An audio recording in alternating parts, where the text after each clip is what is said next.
As soon as we step outside our front door, nowhere is safe.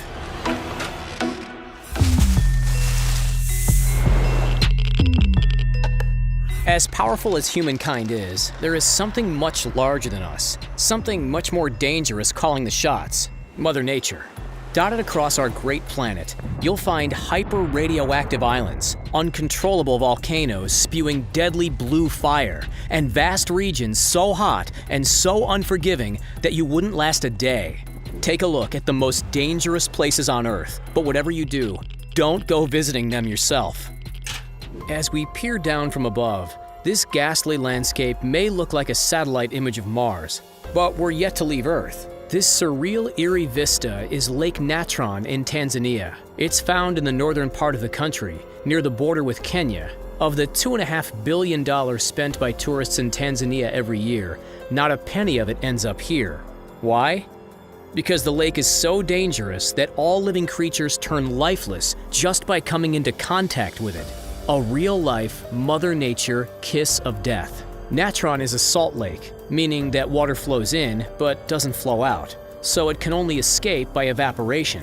If high saline levels weren't enough, it sits below Old Daenyo Langai, a raging active volcano. For obvious reasons, swimming in this lake is strictly prohibited, and even if it was permitted, we wouldn't last 5 minutes with the foul stench of sulfur torturing our nostrils and the up to 140-degree Fahrenheit water scalding everything it touches.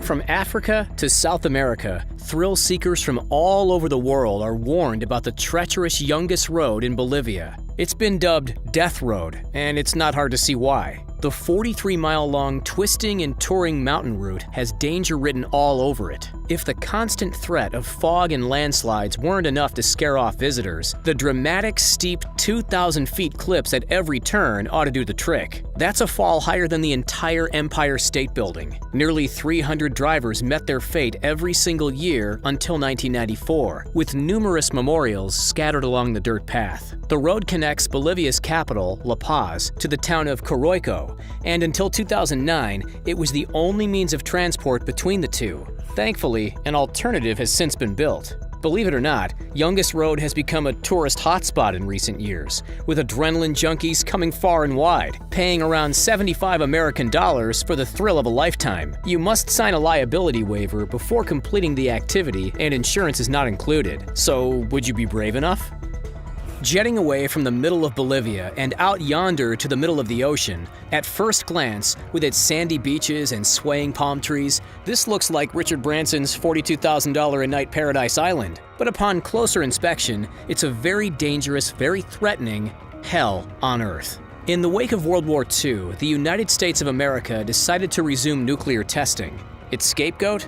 Bikini Atoll, an island oasis in the Pacific about halfway between Hawaii and Australia. We all know the devastating effects of the Hiroshima bomb, right? Well, one of the weapons used on Bikini Atoll, a 15-megaton, $2,666,000 Bravo thermonuclear bomb exploded with 1,000 times more force that the one in Hiroshima vaporized 3 islands in the process. It was just one of 23 atomic and hydrogen bomb blasts in the 1940s and 1950s in the area. For decades, Bikini was affected by significant levels of radiation, and inhabitants were ordered to abandon their homes. Even today, the soil remains hazardous, and living organisms struggle to thrive. As long as the food is imported, it is deemed safe to live and visit. However, a number of question marks remain present. While we're on the topic of radioactivity ripping through communities, there's one place that immediately comes to mind. Yep, we all know it. Chernobyl. On the 26th of April, 1986, the number 4 nuclear reactor in the Chernobyl nuclear power plant exploded. Chaos ensued, lives were lost, and a 1,000 square mile exclusion zone was forced to be implemented. Anyone who got too close to ground zero risked diabolical health concerns, and sometimes it took years for the effects to surface. But when they did, there was no rewriting history, and the billions of dollars of medical bills piled up. Today, the eerie crumbling Ferris wheel in Pripyat and the untouched abandoned buildings are not only reminders of the disaster, but also emerging tourist attractions. As the concept of dark tourism gains traction, more and more people are spending hundreds of dollars on guided tours through the radioactive area. On these tours, you can view the new confinement structure that covers the former No. 4 reactor, which was estimated to cost $2.3 billion, a mere sliver of the $235 billion in total damages. But don't touch anything, because the radioactivity levels still pose health risks. Have you ever seen something as spectacular as these stunning electric blue flames erupting from a volcano? It's beautiful, it's mesmerizing, and it's a recipe for disaster. These incredible images come from Kawah Ijen volcano in Indonesia, located near the eastern tip of Java Island, right about here. By day, it's a uniquely colored lake worthy of a selfie or two, but by night, it's a raging, dazzling, and potentially harmful spectacle. This feat of Mother Nature is accessible for humans, but it's not easy.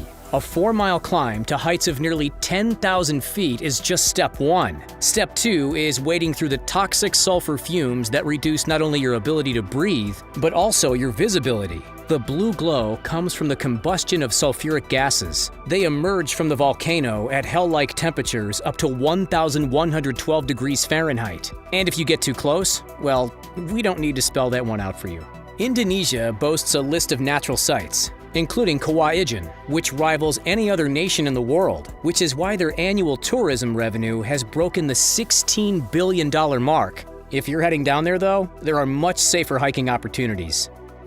Split between the northeastern fringes of Ethiopia, southern Eritrea, and northern Djibouti, welcome to what thousands of travelers describe as the literal hell on earth. This is Africa's Danakil Desert, and while it may look like a colorful Willy Wonka paradise, it's one of the most alien places on earth. And we're not exaggerating there. The Danakil Depression is so otherworldly that scientists actually use as a comparison to study the possibility of life on other planets. Much of it is over 350 feet below sea level, and temperatures regularly exceed 122 degrees Fahrenheit or 50 degrees Celsius. With a number of so-called killer lakes, it's common to see insects and birds lay motionless around the perimeter of Danakil's sulfur springs, likely caused by drinking the sulfur-infused water or inhaling too much of the carbon dioxide-rich air. The hydrothermal areas in Danakil, those stunning geysers and lakes, are hotter and more acidic than anything in Yellowstone National Park.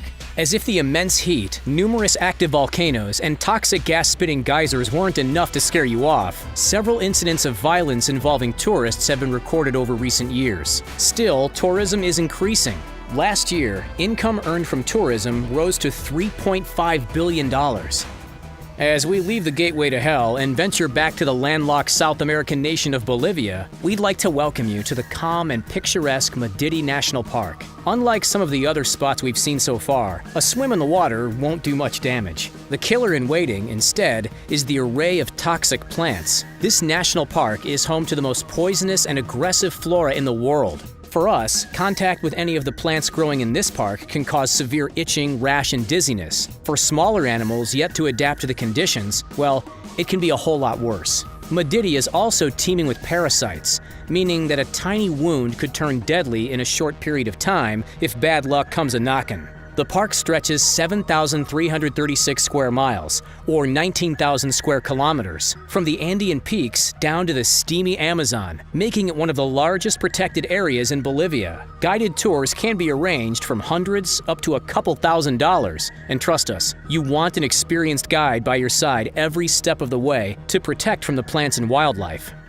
If that doesn't sound like your cup of tea, then stay far, far away from Ilha de Comadregrande, aka Snake Island. It's not just 4,000 of your average garden snakes either. This 43-hectare island, which sits about 25 miles off mainland Brazil, is the endemic home of the golden lancehead viper, one of the most venomous snakes on the entire planet. A human bitten by one of these reptiles could wind up 6 feet under in less than an hour. Yep, that bad. Thankfully, even if we wanted to get up close and personal with these legless demons, we're strictly forbidden. Only the Brazilian Navy and designated scientists from the Chico Mendes Institute for Biodiversity Conservation are allowed to set foot on the island.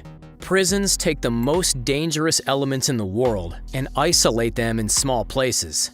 Sitting in the middle of frigid waters on the San Francisco Bay, Alcatraz Federal Penitentiary was considered the prison of all prisons. It was a place where the most notorious escape-prone criminals were sent, and it spelled danger. Al Capone, Frank Morris, and the Anglin brothers, and thousands of other criminals face the potential wrath of round-the-clock armed guards, remote-controlled weaponry, remote-controlled tear gas dispensers, and 12-foot-tall razor wire fences, $200,000 worth of steel bars, not to mention the water-based threat of hypothermia and sharks. This was the Supermax prison of its day. As a prisoner, there was no place on earth more feared than Alcatraz. In 1963, USP Alcatraz closed after 29 years of operation. Today, you can visit Alcatraz for about $40 and see the mind-numbing cells firsthand. Despite a reputation as the Supermax prison of its day, the dangers at Alcatraz barely bat an eyelid compared to the modern USP Florence AD Max in Florence, Colorado. The dangers here lie with the prisoners. Its inmates are considered too dangerous for any other maximum security prison in the country. Notorious gang leaders, fraudsters, armed robbers, there's no rap sheet out of the question. The prison itself can cause serious psychological damages too. Inmates are subjected to up to 23 hours of solitary confinement per day, with a small 4-inch by 4 feet slit of a window the only source of natural light in the cells. The impenetrable facility, managed by the Federal Bureau of Prisons, costs $60 million to build. On top of that, American maximum security prisons can cost up to $100,000 per year per inmate. Can you think of any other dangerous places? Have you visited any? Let us know. Don't forget to like this video, subscribe to the channel, and as always, thanks so much for checking out The Richest. See you next time, and have a great day.